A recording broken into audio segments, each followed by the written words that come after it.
Di sebuah desa terpencil jauh dari kota, tinggallah seorang wanita bernama Anne.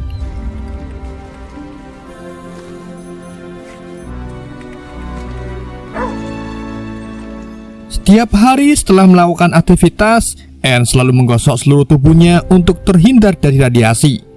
Di setiap pagi juga, Anne melakukan aktivitas dengan berburu bersama anjing peliharaannya. Namun kali ini berbeda saat Anne melihat sebuah gerobak yang ditarik seseorang yang memakai baju Hamzat.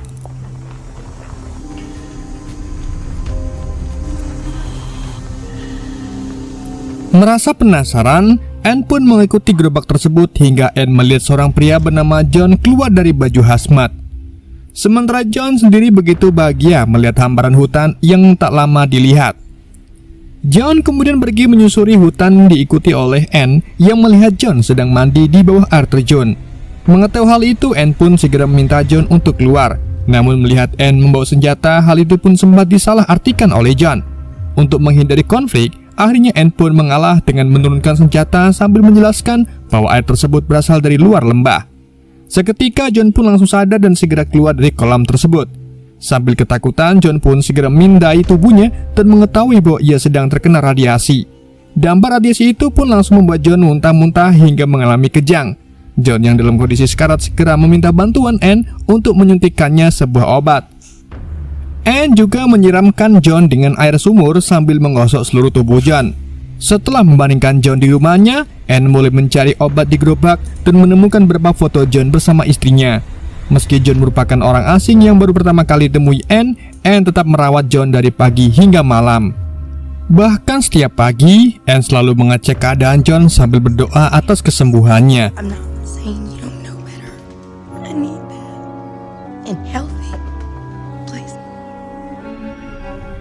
Berkat perawatan Anne, perlahan John pun mulai bisa berjalan sambil dipapah oleh Anna.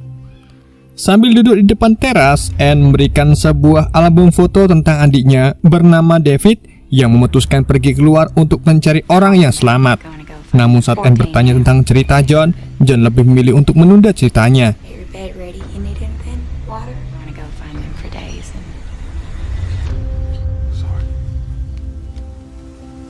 Di keesokan paginya, Anne memetik beberapa sayuran di depan rumah sambil mengerjakan ladang. Sementara John yang tak bisa berdiam diri melihat Anne bekerja, segera menghampiri Anne di ladang.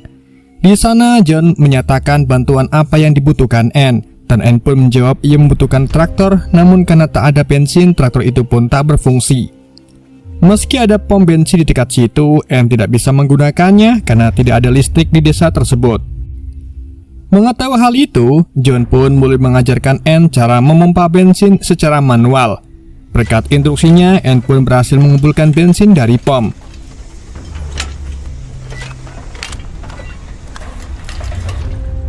Di sisi lain, John yang masih kesulitan berjalan hanya bisa memantau Anne menggunakan teropong dari sebuah senapan. Malam harinya, keduanya pun melakukan makan malam bersama di mana John mulai menceritakan latar belakangnya. Sebelum John datang ke desa itu, ia sebelumnya tinggal di sebuah bangkar bawah tanah yang dikelola oleh pemerintah. Letaknya sekitar 1 km di bawah tanah di mana John tak melihat matahari, hujan maupun tanah, dan hal itu pun menjadi alasan John keluar dari bangkar. John juga menceritakan bahwa ia dulunya seorang insinyur penelitian yang mendesain baju hazmat yang ia kenakan sebelumnya. Honestly, what I think I was looking for was a place like this. To go find your wife. Pagi harinya, Anne menangkap ikan untuk sarapan yang sudah dinantikan oleh John. Anne mengungkapkan ikan tersebut bisa terus dinikmati sebelum musim dingin tiba dan danau membeku. Andai saja generator tidak rusak, Anne mungkin bisa membantu John dengan mengawetkan ikan tersebut sekaligus mengamankan persediaan makanan sebelum musim dingin. Selain masalah makanan, Anne juga mengalami masa sulit lantaran suhu dingin tanpa penghangat apapun. Mendengar permasalahan itu, John pun bergegas memperbaiki generator, tetapi karena terlalu tua, generator itu tidak lagi berfungsi. John kemudian mulai berpikir untuk membuat alat penyedia listrik sampai akhirnya ia menemukan sebuah ide dengan membuat kincir air. Memanfaatkan arus dari air terjun sebelumnya, John pun berencana membuat jalur listrik yang langsung diarahkan ke rumah Anne. Dan sambil mencari bahan untuk membuat kincir air, John pun punya ide saat ia melihat sebuah gereja. Tak hanya kincir air, John juga berniat membuat gudang penyimpanan serta tempat penghangat dengan merombak gereja tersebut. Namun, Anne menolak ide John karena gereja yang dimaksud merupakan tempat berdoa di setiap pagi untuk Anne. Selain itu, gereja itu dibuat ayahnya yang berhasil menyelamatkan warga saat bencana datang. Saking menghormati ayahnya, Anne menganggap ayahnya sebagai Tuhan penyelamat. Sementara John mencoba meyakinkan bahwa ia benar-benar harus merombak gereja untuk mendapatkan listrik. Dan mungkin Tuhan menempatkan gereja itu untuk dimanfaatkan agar John dan Anne bisa memulai dari awal. Namun perkataan John disalahartikan oleh Anne yang menganggap akan lebih banyak orang datang sehingga mereka harus merawat gerejanya. Dengan perbedaan tersebut, John pun segera mengakhiri penjelasannya. My dad built that. I know you don't think it's important. No. Just start again. Saat malam tiba, anjing peliharaan mulai mengganggang ke arah pintu, dan hal itu dianggap hanya gangguan semata sesaat bagi Anne. Di keesokan paginya, John mencoba kembali berkomunikasi dengan Anne saat Anne sedang mengendarai traktor. Namun Anne lebih memilih untuk melanjutkan aktivitasnya dan akan menemui John saat pekerjaan selesai. Kejadian itu pun membuat John mengira Anne tak lagi mengharapkan kehadirannya. John kemudian yang merasa frustasi mulai mendem di dalam bekas supermarket. Saat Anne datang menemui John sudah berbicara ngelantur yang Anne tak paham. Melihat John yang mabuk, Anne pun segera membawa John ke kamarnya. Namun John yang sedang mendem mulai berperilaku kasar dengan menyuruh Anne pergi. Semenjak kejadian itulah, Anne mulai menyendiri dengan bermain piano di dalam gereja. Di tengah Anne bermain, ia melihat bayangan seorang dari balik cermin dan mengira itu adalah John. Untuk memperbaiki suasana dengan John, Anne pun mengajaknya untuk makan malam. Let's open it. Seusai makan, keduanya pun lanjut aktivitas dengan berdansa dan perlahan keduanya mulai terlalu dalam suasana. Anne kemudian pun siap menunggu John di ranjang, namun bukannya menolak, John merasa membutuhkan lebih banyak waktu agar hubungan tersebut berjalan natural. Selain itu, John juga takut akan merubah keadaan. Berkat perkataan John, Anne pun akhirnya sadar untuk memberikan gereja kepada John. Anne sadar bahwa apa yang direncanakan John merupakan keputusan jangka panjang untuk kebaikan bersama. Namun John juga sudah berubah pikiran karena apa yang ia rencanakan hanyalah sebuah proyek dan masih banyak proyek yang akan dibuatnya. Mendengar hal itu, Anne pun mengikuti semua yang John rencanakan dan kembali melakukan perburuan.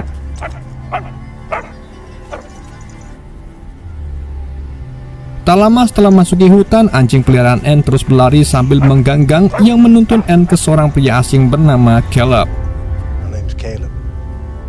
Solid dog. Anne kemudian membawa Caleb menuju ke tempat John yang ternyata Caleb terdampak radiasi. Caleb pun sendiri mengakui ia bertahan hidup di tambang bawah tanah yang berada di balik bukit. Namun karena kehabisan makanan, Caleb terpaksa keluar untuk mencari persediaan. Rencananya Caleb akan terus bergerak ke selatan, namun Caleb minta izin 1 hari untuk beristirahat di sekitar ladang. Tetapi melihat betapa buruknya kondisi Caleb, John pun mengizinkannya untuk tinggal beberapa hari. Sementara Anne ingin mengundang Caleb untuk makan bersama. Akhirnya dengan keinginan Anne, Caleb pun diundang di meja makan di mana Caleb merasa bahagia melihat hidangan di depannya. Caleb merasa makanan itu tak pernah ia temukan saat berada di tambang. Minggu pertama saat Caleb dan 4 lainnya terasa sangat buruk di dalam tambang, semua telepon mati dan Caleb pun mulai merasa sesak. Kondisi diperparah saat salah satu teman Caleb berbadan besar bernama Micha mencoba keluar dari gua, namun dicegah 3 lainnya karena takut radiasi masuk ke dalam gua saat pintu dibuka. Akhirnya karena tak ada titik temu, pertarungan pun tak terhindarkan antara Micha dan 3 lainnya. Sementara Caleb hanya terpaku melihat pertarungan itu. Setelah pertarungan usai, hanya menyisakan Micha sambil menatap Caleb yang Caleb pikir gilirannya untuk dibunuh. Namun Micha pergi begitu saja meninggalkan Caleb sambilnya ia tewas karena luka di tubuhnya. Sedangkan John yang mendengar cerita dari Caleb ikut bercerita bagaimana manusia berubah buas demi bertahan hidup. Saat itu di tengah perjalanan membawa gerobak, John melihat sebuah gudang berharap ada sebuah air dari kendi yang berada di gudang tersebut. Namun tak ada air di sana dan saat John keluar ada seorang bocah usia sekitar 13 tahun yang sudah berada di dalam gerobak John.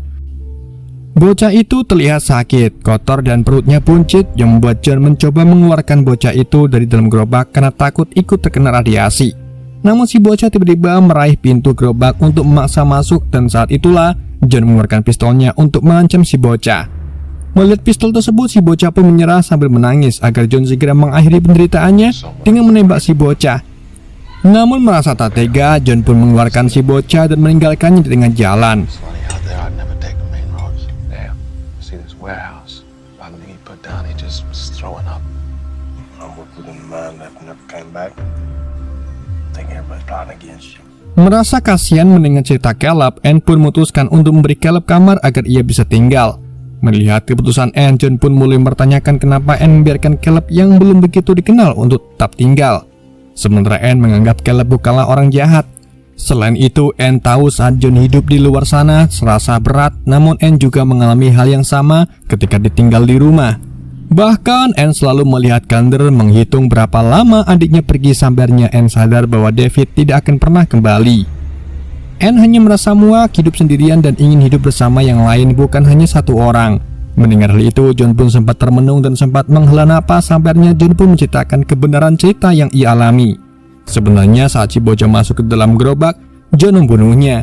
Dan yang lebih mengejutkan, bocah yang dimaksud adalah David, adik dari Anne yang baru diketahui John saat ia melihat album fotonya. Setelah itu, John pun hanya bisa meminta maaf, sedangkan Anne sambil menangis bilang tak apa.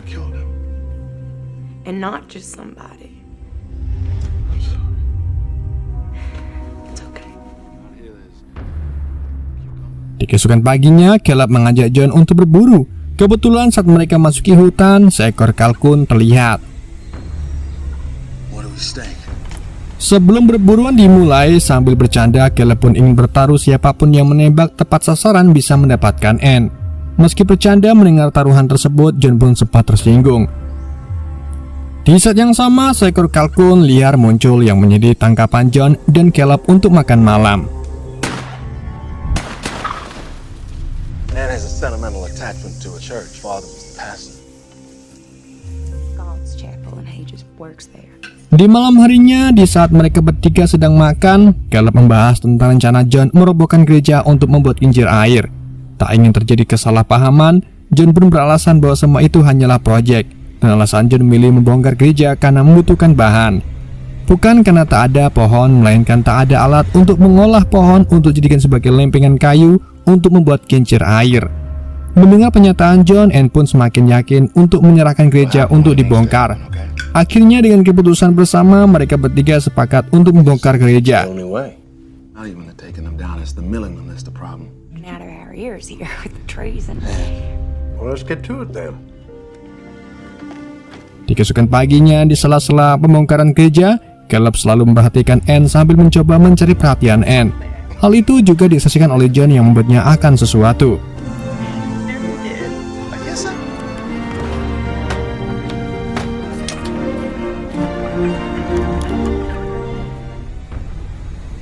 Setelah pembongkaran usai, Caleb mengajak Anne untuk jalan-jalan.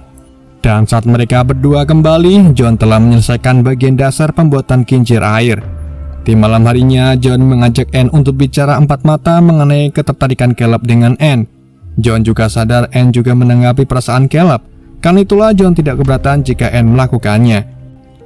Anne perlu menjelajah sesuatu yang belum pernah Anne alami. Bahkan John menegaskan Anne dan Caleb itu sama-sama kulit putih yang akan menjadi lebih baik jika hidup bersama. Sontak Anne pun merasa kecewa mendengar perkataan John. Keesokan paginya, John menjelaskan Caleb akan pergi ke kota Anson jika ia tak tinggal di rumah Anne. Beberapa jam kemudian, kincir air pun berhasil dibuat dan tugas selanjutnya memasang kincir tersebut.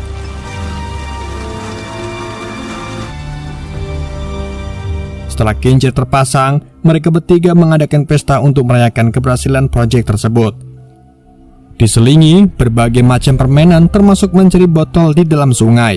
Saat Caleb sibuk mencari botol, John mengajak Anne berbicara empat mata untuk mengungkapkan bahwa John mencintai Anne. Pernyataan itu pun membuat Anne berharap bisa menghabiskan malam bersama John. Namun John yang terlalu mendem akhirnya tertidur meninggalkan Anne yang masih sadar. Saat itulah Caleb muncul mengajak Anne untuk bercengkrama. Awalnya Anne merasa ragu, namun pada akhirnya Anne pun ikut terlarut bersama Caleb. Di keesokan paginya, pandangan maupun pesan sapaan Caleb terhadap Anne berubah drastis. Hal itu langsung disadari oleh John, sementara Anne lebih memilih untuk menghindari di antara keduanya. Saat setelah Anne pergi, John pun mengajak Caleb untuk melanjutkan proyek dengan memasang kabel yang belum terpasang. Di saat yang sama, Anne mulai merasa risau dengan apa yang ia perbuat. Sementara itu, Caleb mencoba menyampaikan kepada John bahwa Anne merupakan wanita yang istimewa. Mendengar hal itu, John pun mengungkapkan bahwa ia tak keberatan karena sejujurnya ialah yang menyuruh Anne untuk melakukan apapun agar Caleb tetap tinggal. Namun, Caleb tidak begitu saja mempercayai perkataan John karena dari apa yang Caleb lihat, John tidak bisa menyembunyikan kecemburuannya. John kemudian mulai mengalihkan pembicaraan dengan menanyakan kota Anson. Caleb pun sendiri mulai ragu karena Caleb berpikir tak ada apapun di kota tersebut. Beberapa saat kemudian, John dan Caleb kembali bekerja untuk memasang kabel di kincir air. Caleb bertugas turun ke bawah air terjun menggunakan baju hazmat, sementara John memasang pengaman untuk Caleb. Setelah kabel selesai dipasang, Caleb pun hampir tergelincir, tetapi untungnya berhasil ditahan oleh John menggunakan pengaman. Saat itulah John maupun Caleb saling bertatapan. Beberapa saat kemudian, John pun kembali ke rumah Anne di mana Anne sudah menunggu John untuk diajak berbicara. Anne meminta maaf atas kehilangan yang dilakukan karena entah bagaimana hal itu terjadi. Saat Anne ingin menjelaskan, John pun memotong pembicaraan bahwa Caleb telah pergi ke kota Aston. Bingung dengan perasaannya, Anne pun menyusul ke tebing untuk mencari Caleb, namun Caleb sudah menghilang. Sementara John kembali ke air terjun untuk memastikan kincir berfungsi sambil melihat ke bawah air terjun.